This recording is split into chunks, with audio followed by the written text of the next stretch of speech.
kill. It's January 31st and I'm finally leaving Hargeisa, going to Berbera, I hope. I just got onto this bus. I don't think it's the bus that I meant to get on, but this is the bus that I found, and I didn't have the will to go searching around town with all my bags to find the company that everybody was suggesting. I don't know. Everyone seems to be confused between Sahel, the brand of the buses that I was planning on taking, and Sahel, the place that I'm actually going, which is like the coastal province of Somaliland. But the thing is, I'm on this bus, it's like boarding it already, and I think we'll probably be leaving soon. I paid my $6, so and I'm in my back seat here. So whatever it is, in about two and a half hours, I think we should be there. It's just my luck though, because it doesn't look like these layers of windows are planning on opening anytime soon, but at least I hope when we start moving, at least there are other windows that are going to open, or else I'm going to start getting pretty claustrophobic, and it's only like the morning, like 9 a.m. right now. If this is like midday, and our itinerary should take us up until like 12:30 or so, it's going to get pretty warm soon.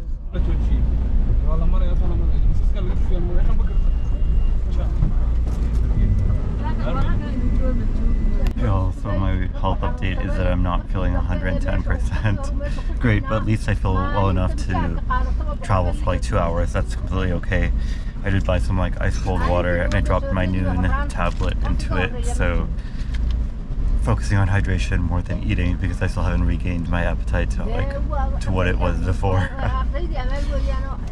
But cannot stop myself from traveling. If I want to make it to the coast, which I do, at least for a little change of scenery from like the dust and dirt and brown and gray colors of Hargeisa, I want to go to the Red Sea waters. So if I want to do that, do it now. Spend.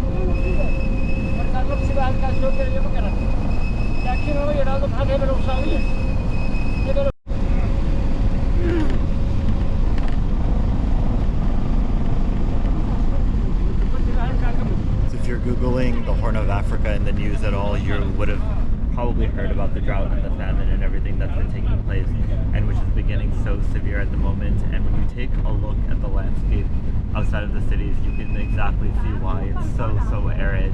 Every now and then you pass by a bridge on the road and you're like, why is there a bridge here? There's just more sand underneath the bridge, but you can tell that at one point there was at least a source of water there. There was a river flowing through there.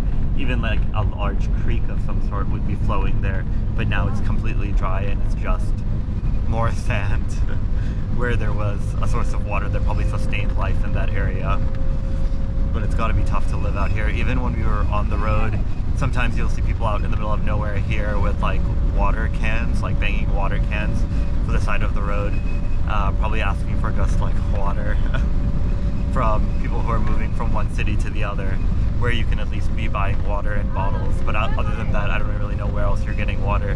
Even in my hotel, I was like complaining about the water pressure, just like trickles of water coming out. And but I guess even that you should be thankful for, given how little of that natural resource is actually available. Also, you guys have seen me take the sort of like shared minivan transportation in so many countries in Africa so far, and I've got to say in Somaliland it's pretty nice. They've gone so far as to pad the seats. The seats are like extra padded, which is nice. We're moving really quickly. We're not letting people off or like picking people up on the way. We're not overpacked. I'm only riding with the appropriate number of people who should be on this vehicle. The roads are actually really well done. We're like flying past these small towns without making stops. Everything is really nice actually. We're on the one highway leading from the interior to the coast in Berbera, but this one road actually continues the entire length of the Horn of Africa, from Somaliland into Puntland and then into federal Somalia, all the way down through Mogadishu, all the way down to the Kenyan border. So it's just this one road. I don't know how the state of the road differs from one region to the another. It's probably got to be the nicest here in Somaliland. But yeah, it's a pretty nice road. It's pretty smooth. There isn't much traffic. There are checkpoints every now and then, but we don't have to get off. And the drive is going pretty smoothly, actually. Hope you can hear me, but it's about noon. Just arrived in Berbera. But the thing is, you have to get off at the bus station and then get a taxi to the hotel. So we're going backwards again. I should have just gotten off right in the middle of the city. It was like a 10-minute walk from where I last saw myself on Google Maps. But now you have to take like a 5-minute taxi back. So not exactly very convenient, but I made it.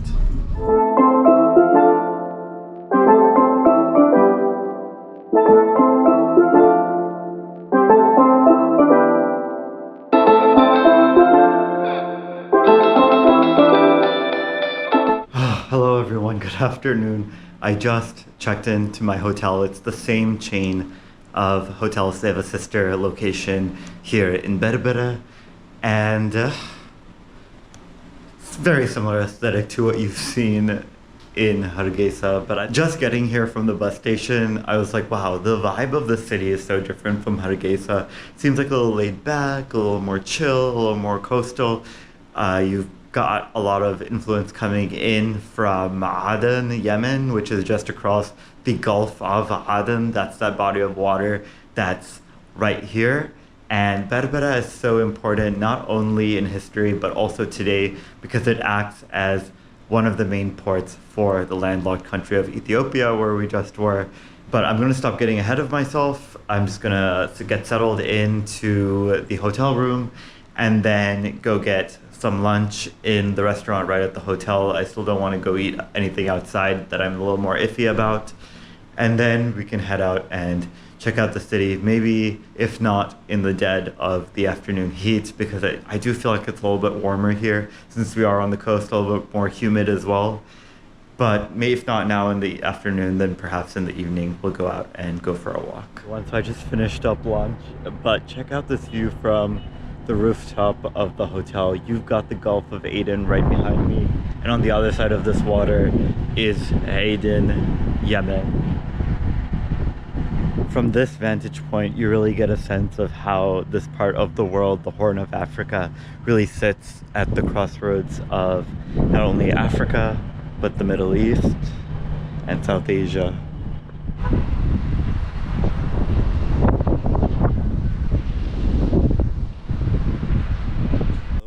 It's about 4 p.m. right now. It's pretty quiet. It's a very quiet city, as you can tell. All you hear is the call of prayer and a couple people scurrying off to the mosque, and that's about it.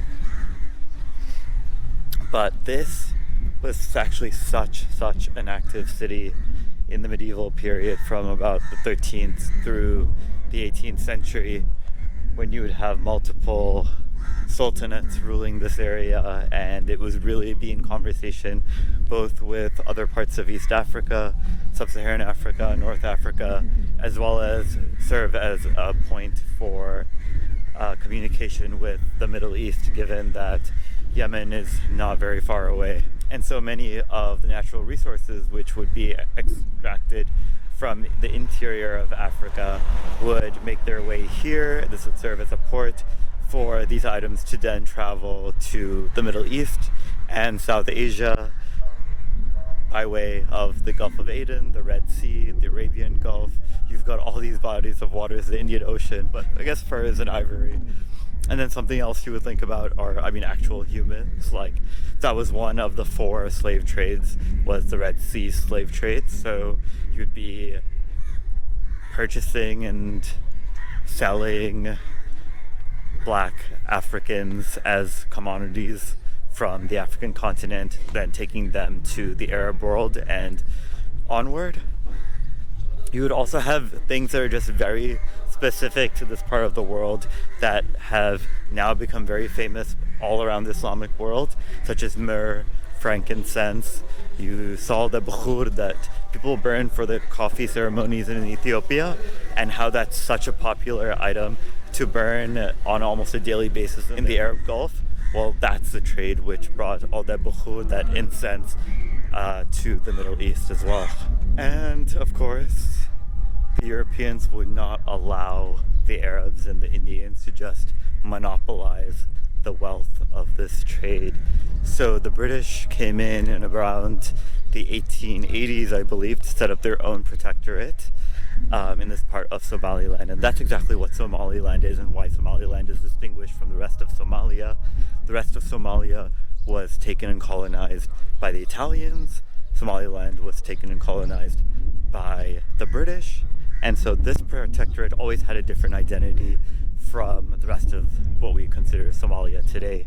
And so that's why it was very easy for it to have its own unique identity, for it to assert itself as being an independent region, and, you know, really having no reason for the people themselves to really identify with the rest of Somalia, especially given the crazy state that that area has been, the mismanagement, the failed state identity, and all of that. Somaliland itself inherited a completely different past, a different administration, a different identity and governance system when it gained independence in the 20th century.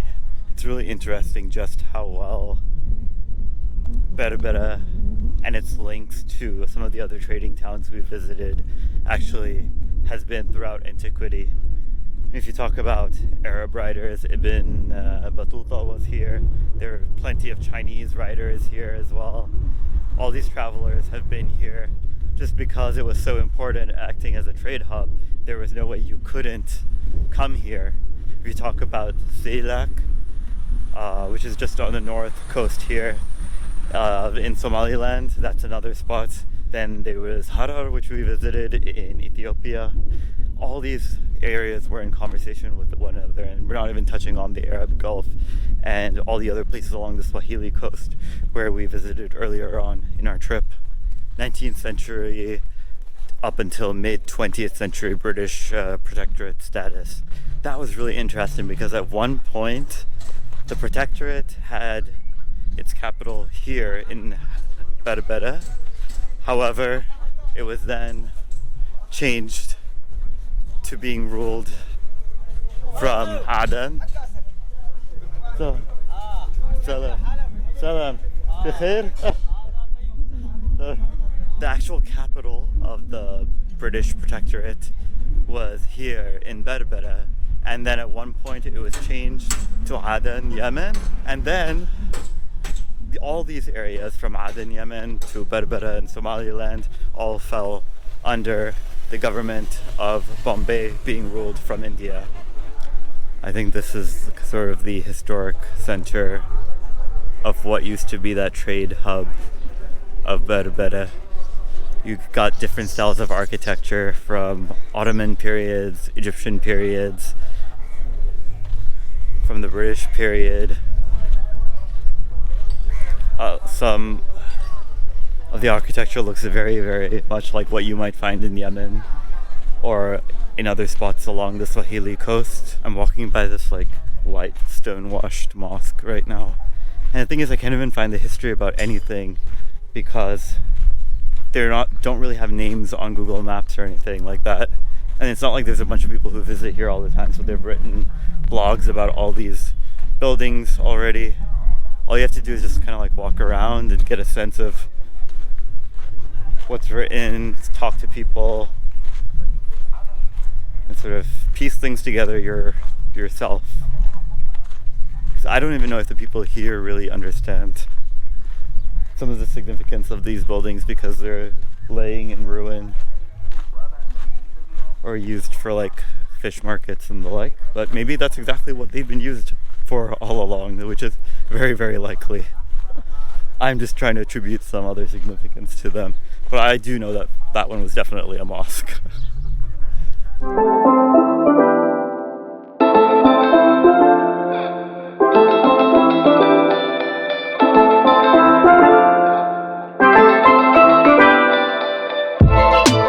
At least the people seem very, very friendly, and they look like a lot more like mixed race than they do in other parts of Somaliland. Like I don't know if people are just like mix of Somali black, mix of Yemeni, Middle Eastern, Arab people, and then that mix of like Indian, South Asian, South Indian people, because I don't know, I see some people here and I'm like, okay, you guys could definitely be from somewhere in like South Asia. But look at this, like you've got all these buildings behind me. I'm assuming that these would have at least been used for like a storage area or like shops for like small vendors or small offices for administrators, but who really even knows? They all have a unique number attached to them.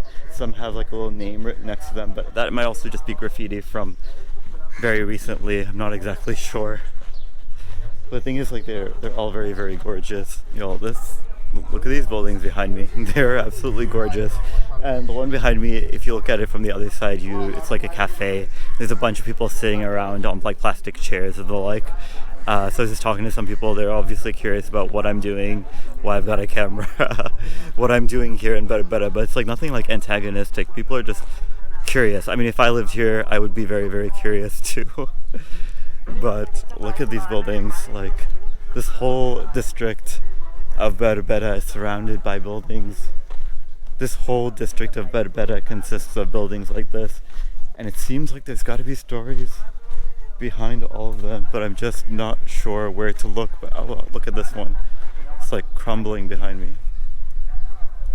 Some of these buildings are so much bigger than others. You can definitely tell that they were probably belonging to some sort of merchant who was very, very wealthy.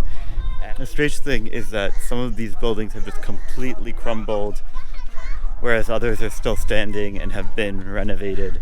So I assume the ones that have just completely crumbled are all just a part of like one building, which was just not taken care of and then was let go of.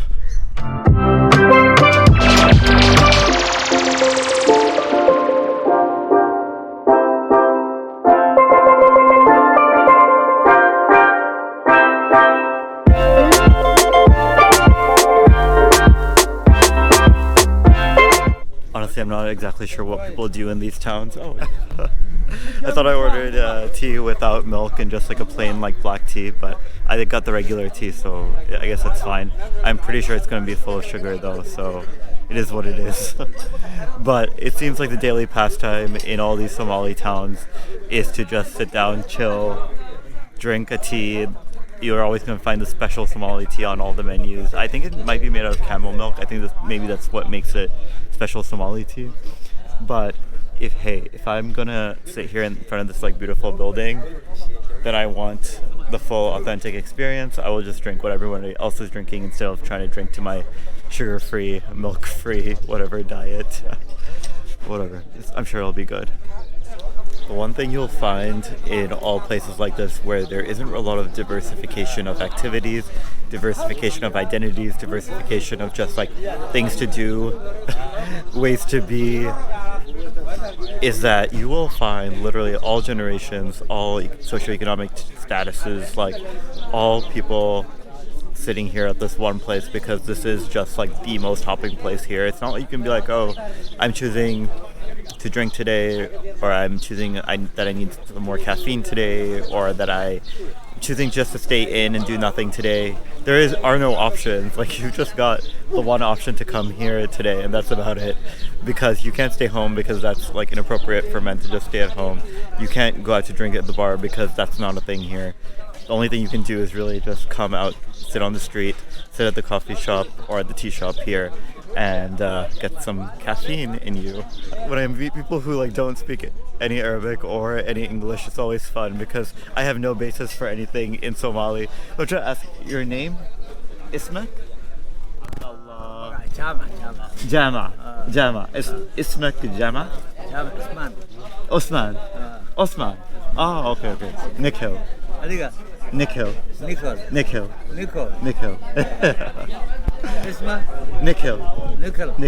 Osman. Okay. Okay, next level 2 is to find out what his job is. So, wazifa... kitaba? Kitab? Oh, okay. Kitab...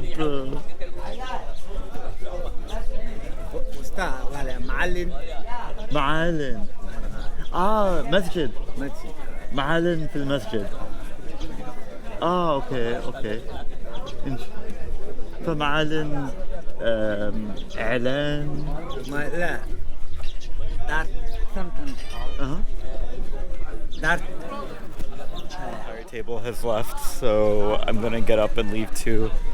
Should be just a short walk away from the hotel, but I'll just keep following these side streets to the hotel.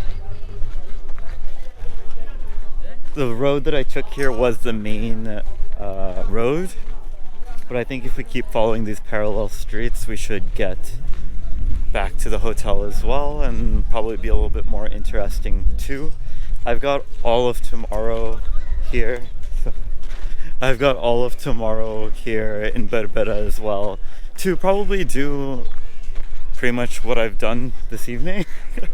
Just roam around, pop into some of these cafes, sit down, chill, see who I meet, and then roam back to the hotel. There really isn't much to do here. I mean, I'm telling you, this is not a place where people come to visit, because there's nothing marketed for you to do here. You just have to find it all on your own, if there is anything. But the thing is that these streets are gorgeous. They feel like they could be residential streets in like a nice neighborhood in India. They're tree lined, they're calm, the roads are nicely paved, but you're just surrounded by all these like very historic looking buildings. That's about it. Video. I just keep finding people who want to be photographed, so I'll just tell them it's a video camera. I'll just take a quick clip. So if you see any awkward clips of just like a single person just sitting there, that's the story behind that. But I just love, like, these buildings are so beautifully painted. I think I need to be taking a turn right here. But let's see. Yes, January 31st vlog. I hope you enjoyed it. It feels like, if it feels like a mishmash and nothing's coherent and nothing makes sense, then I have accomplished my mission, because that is exactly what it feels like for me right now getting here. And if I've conveyed that same sensory confusion to you all, I've done my job here.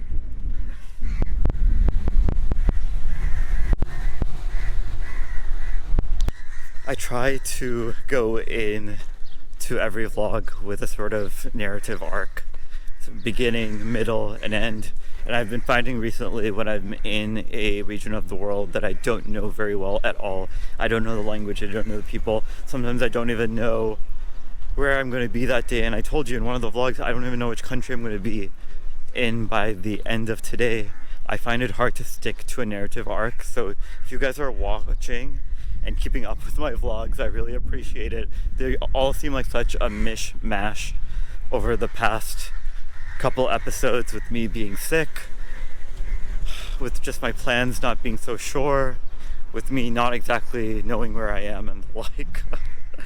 But all of this is an 110% realistic reflection of what it is like to be here with me.